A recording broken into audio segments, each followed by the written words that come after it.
Stock Market Explained as a Female Friend Group. Part 1, how does the stock market actually work? Hi, I'm H. I help girlies get rich, so follow for more. Imagine self-employed bestie who has a million hobbies finally lands on an amazing idea that makes her a lot of profit. This supreme lip gloss company. And it's been doing so well that she needs more cash to open up another line of lip gloss. But where's she gonna get that cash? She could either go to the bank and get a loan, but unfortunately pay interest, or she could use her own hard-earned money. However, there's another option. She could sell shares of her company to investors.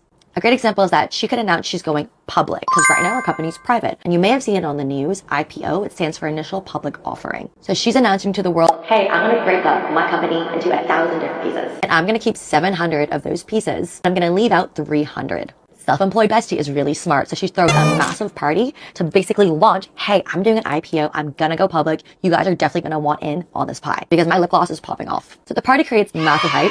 And on the day she goes public, she decides to break her company into 1,000 different pieces. She goes from owning 100% to now only owning 70%, leaving 30% for investors. Self-employed bestie decides she's going to sell one share for $10. With 300 shares for initial investors, she now has that $3,000 she can put towards her new lip gloss line. And this $3,000 comes from those initial investors. Supportive bestie was there for the IPO. She understood the hype. She's a loyal follower of the self-employed bestie. So she bought one share for $10. She believes in the vision. She thinks that $10 is going to be worth $30 in the next few years. She believes in the success of the lip gloss company. And she's like, I want to own a piece of that pie too. In comes along, if you jump, I jump bestie. This is the girl who's like, listen, if you're going to go to the club, I'm going to go to the club too. However, she is a victim of headlines. She saw a trend on TikTok saying it's going to be the new biggest thing because she's a, oh, if you do it, I do it girly. She doesn't really do her research. She's just like, hey, I think this is going to go really far in life. In fact, I think it's actually worth more than $10 and that the value of this lip gloss is going to jump to even $60 in a few years. This bestie decides, hey,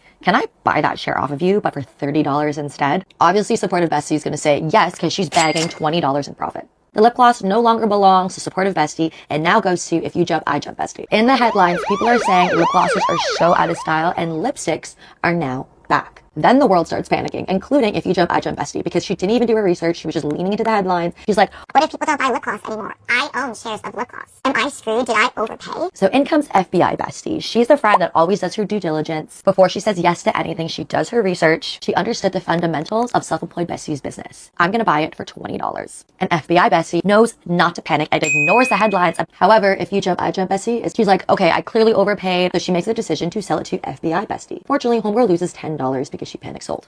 FBI bestie now has the stock for $20. And that's all what the stock market is. Buying and selling different shares at different price points. And come back tomorrow for part 2 where I'm going to teach you the different types of stocks.